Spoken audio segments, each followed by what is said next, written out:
हम लोग देखेंगे क्लास 10वीं भौतिकी पाठ 1 और 2 प्रकाश का परावर्तन और अपवर्तन के कुछ ऑब्जेक्टिव क्वेश्चन को देखेंगे। प्रकाश गमन करता है, उत्तर होगा इसका सरल रेखा में या सीधी रेखा में। एक सरल रेखा पर चलने वाली प्रकाश को कहते हैं। इसका सही उत्तर हो जाएगा किरण। प्रकाश के किरणों के समूह को कहते हैं किरणपुंज कहते हैं। किरणपुंज के कितने प्रकार होते हैं? किरणपुंज के 3 प्रकार होते हैं। सूर्य का प्रकाश कौन सा किरणपुंज माना जाता है? तो सूर्य के प्रकाश को समांतर किरणपुंज माना जाता है। इनमें से कौन प्रदीप्त वस्तुएं हैं? सूर्य, टार्च, बल्ब, तारे इत्यादि और भी वस्तुएं हैं जो प्रदीप्त वस्तुएं के अंतर्गत आती है। इनमें से कौन अप्रदीप्त वस्तुएं हैं? लकड़ी, कोयला, ईंट, पत्थर इत्यादि और भी अप्रदीप्त वस्तुएं होती है। प्रकाश की किरणें एक दूसरे किरण के समांतर जाती है, उसे कहते हैं समांतर किरणपुंज कहा जाता है। प्रकाश के परावर्तन के कितने नियम होते हैं? प्रकाश के परावर्तन के 2 नियम होते हैं। प्रकाश की चाल सबसे अधिक होती है, इसका उत्तर हो जाएगा निर्वात या वायु में। पारदर्शी पदार्थ के अंतर्गत हवा, कांच, पानी आता है और अपारदर्शी पदार्थ के अंतर्गत लकड़ी, कोयला, ईंट, पत्थर और पारभासी पदार्थ के अंतर्गत घाना, धुआं, कुहासा, तेल से भीगा हुआ कागज और घिसा हुआ कांच। ये सब ऑब्जेक्टिव क्वेश्चन है, ऑप्शन में देखने को मिल सकते हैं। आपतन बिंदु पर डाले गए लंब को कहते हैं अभिलंब कहा जाता है।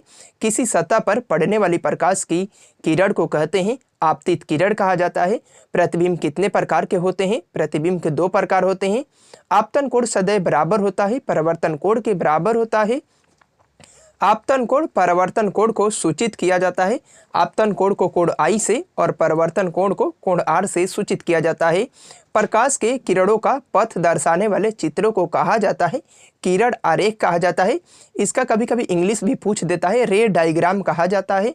जिस दर्पण का परावर्तक सतह समतल हो उसे कहते हैं समतल दर्पण कहा जाता है। दर्पण के प्रकार होते हैं, दर्पण 2 प्रकार के होते हैं। उत्तल दर्पण की फोकस दूरी और वक्रता त्रिज्या होती है।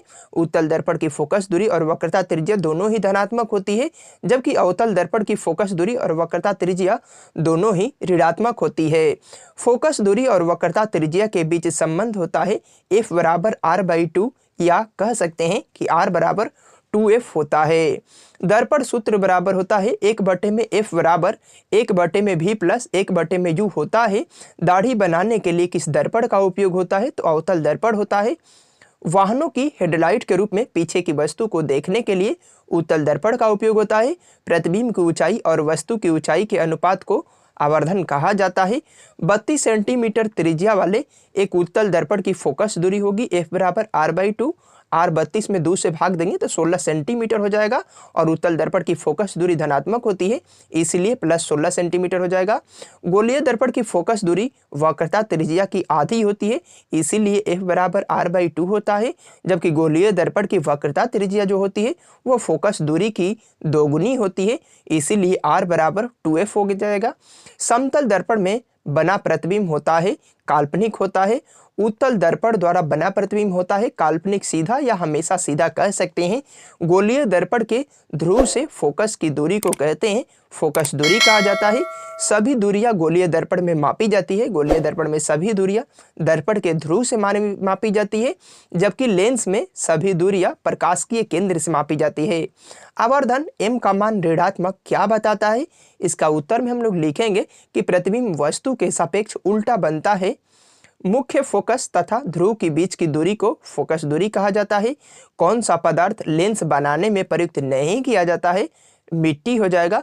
प्रकाश के अपवर्तन के कितने नियम होते हैं? प्रकाश के अपवर्तन के 2 नियम होते हैं। लेंस कितने प्रकार के होते हैं? लेंस भी 2 प्रकार के होता है, एक उत्तल लेंस और एक अवतल लेंस। उत्तल लेंस के कितने प्रकार होते हैं? उत्तल लेंस के भी 3 प्रकार होते हैं और अवतल लेंस के भी 3 प्रकार होते हैं। लेंस की क्षमता का एसआई मात्रक होता है, लेंस की क्षमता का एसआई मात्रक डायऑप्टर होता है या 1/मीटर कह सकते हैं, या मीटर के पावर -1 बराबर 1 डायऑप्टर होता है। लेंस में कितने वक्रता केंद्र होते हैं? लेंस में 2 वक्रता केंद्र होता है। अभिसारी लेंस कहते हैं उत्तल लेंस को अभिसारी लेंस कहा जाता है, जबकि अवतल लेंस को अपसारी लेंस कहते हैं। जिस वस्तु से प्रकाश निकलता है उसे कहा जाता है प्रकाश का स्रोत कहते हैं। आवर्धन का एसआई मात्रक होता है, आवर्धन मात्रकहीन होता है। आवर्धन का कोई मात्रक नहीं होता है। अवतल लेंस की फोकस दूरी होती है, अवतल लेंस की भी फोकस दूरी ऋणात्मक होती है और उत्तल लेंस की फोकस दूरी धनात्मक होती है। इस प्रकार हम लोगों ने इस वीडियो में कुछ ऑब्जेक्टिव क्वेश्चन को देख लिए हैं। मिलते हैं नेक्स्ट वीडियो में।